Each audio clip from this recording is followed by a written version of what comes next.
이 출애굽기 4장의 제목을 한번 정해보라 그러면 기적은 반드시 일어납니다, 하나님은 살아계십니다 하는 제목으로 말씀을 드릴 수가 있겠죠. 성도와 교회의 최고의 영광은 하나님께 쓰임받는 거라는 사실을 아셔야 합니다. 우리가 중요한 것은 하나님이 나를 써주느냐 안 써주느냐에 따라서 운명이 바뀌어집니다. 하나님이 나를 써준다고 하는 말은 전능자가 우리를 건강 주시고 또 물질 주시고 또 우리에게 능력을 주셔서 하나님이 사용하시기 때문이라는 것입니다. 자, 그렇다면 하나님으로부터 자기 민족을 해방시키라고 하는 명령을 받으면 이것보다 더 크고 위대한 영광은 없는 것입니다. 하나님께서 오늘의 교회에게 오늘 이 사명을 맡기셨다는 거죠. 마태복음 28장 18절로 20절을 보면 하늘과 땅의 모든 권세를 내게 주셨으니 그러므로 너희는 가서 모든 민족을 제자로 삼아 아버지와 아들과 성령의 이름으로 세례를 베풀고 내가 너희에게 분부한 모든 것을 가르쳐 지키게 하라. 볼지어다 내가 세상 끝날까지 너희와 항상 함께 있으리라 말씀을 하고 계십니다. 자, 개인적으로나 교회가 그 일을 감당한다는 것은 정말 쉬운 것은 아니죠. 어려운 거라고 나는 생각합니다. 그러면 우리가 기적을 창출하면서 사역을 감당하기 위해서는 어떻게 해야 되느냐는 것입니다. 그 대답이 출애굽기 4장에 답이 나옵니다. 첫째로 1절로 9절에 보면 하나님의 능력을 덧입어야 된다. 여러분, 하나님의 능력을 받아야 된다 하는 것입니다. 하나님의 능력이 없이는 우리가 사역을 절대로 감당할 수가 없어요. 그래서 성경에 내게 능력 주시는 자 안에서 내가 모든 것을 다 할 수 있다고 말씀합니다. 모세는 하나님으로부터 부르심을 받았습니다. 그러나 과거의 백성들로부터 배척받은 사건이 아마 마음속에 깊은 상처가 되었습니다. 그래서 두려워했습니다. 그것이 1절의 본문에 나오죠. 모세는 하나님보다 이스라엘 백성들을 더 두려워하고 하나님의 능력보다 자신의 부족함을 앞세우고 있었음을 말씀을 통해서 찾아보지요.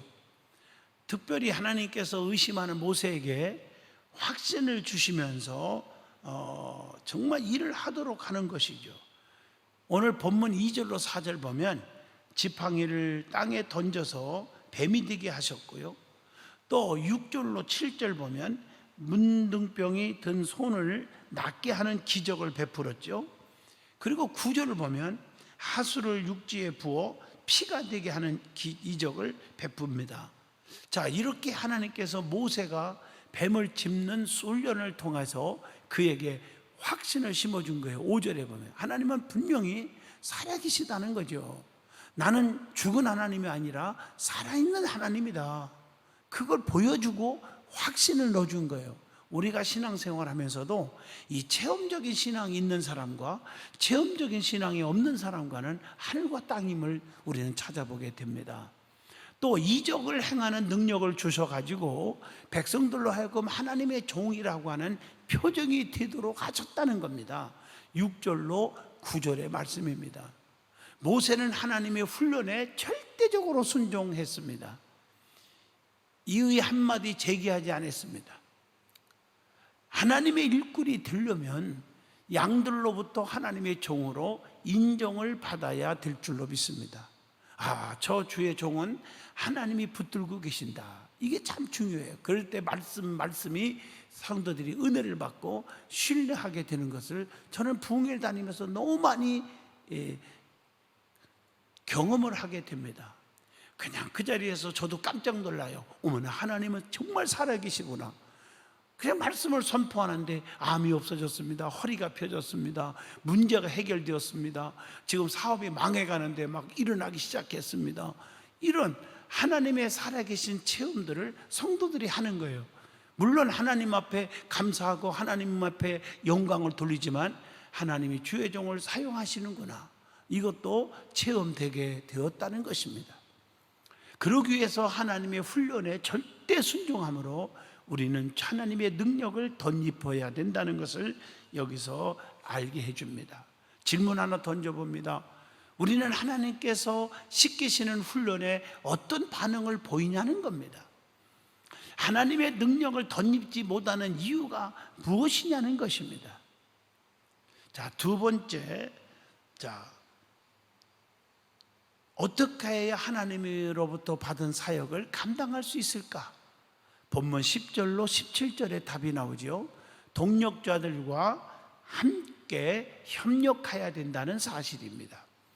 모세는 또 하나님의 부르심을 또 거역을 또 하죠. 자, 여러 가지 거역을 하는 모습들이 오늘 본문에 나오죠. 모세가 탁월한 웅변력을 소유하였음에도 불구하고 자신은 말에 능치 못하고 입이 뻣뻣하고 말을 더듬는다, 쉽게 말하면 혀가 둔한 자다, 즉 말재주가 없다, 이런 식으로 말을 합니다. 그러자 하나님께서 누가 입을 지었느냐 이렇게 말씀을 하시죠. 벙어리도 귀머거리도 눈 밝은 자도 소경도 모두 하나님께서 만드셨다고 11절에 말씀을 하고 계십니다.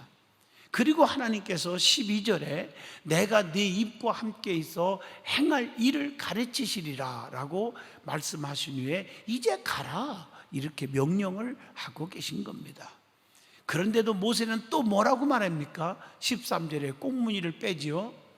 모세가 이렇게 자기의 부족을 내세우는 것은 겸손이라고 볼 수 없습니다. 자기 부족, 자기 포기란 내 생각과 열심, 재능을 의심하지 않는 것입니다. 여러분, 철저하게 하나님께 맡기고 일을 해야 되는 거 아니겠습니까? 우리는 이 핑계 저 핑계 되는 건 잘못된 생각이고요. 또 일을 감당하는 것은 내가 하는 게 아닙니다. 하나님이 능력을 주어서 한다는 사실을 잊어서는 안 되는 것입니다. 우리는 겸손한 척하면서 책임을 회피하고 이 핑계 저 핑계 되면서 게으르지는 않는가 하는 질문을 던져봅니다. 우리 주님께서 맡겨주신 일을 이런저런 이유로 우리는 핑계하고 거절하고 있지 않는가? 하나님께서 주의 종을 통해서 무슨 사명을 주면 안 합니다, 못 합니다, 바쁩니다 핑계대다가 혼쭐 나지 말고 아멘 하는 순종의 성도가 되어야 합니다. 하나님께서는 당신의 일을 위하여 그의 종들을 파송하실 때 절대로 혼자 보내지 않는다는 사실을 아셔야 합니다. 그래서 오늘 본문 12절에 보니까 친히 함께 하시며, 자 14절로 16절 보면 필요한 동력자들을 세워주신다는 것입니다. 하나님께서는 말 잘하는 아론을 동력자로 주셔가지고 모세를 끝까지 돕도록 했습니다. 우리는 하나님의 일을 하다가 연약하고 정말 부족함을 느낄 때 필요한 동력자를 주셔서 함께 기도해야 한다는 사실을 아셔야 합니다. 자, 질문 하나 던져봅니다. 과중한 일을 혼자 감당하고 있는가? 내가 다 할 수 있다고 생각하고 있지는 않은가? 또 하나님께서 허락하신 동력자가 내 주변에 누가 있는가? 또 지금 함께 동력하고 있는 사람이 누구인가를 한번 살펴볼 필요가 있다고 봅니다.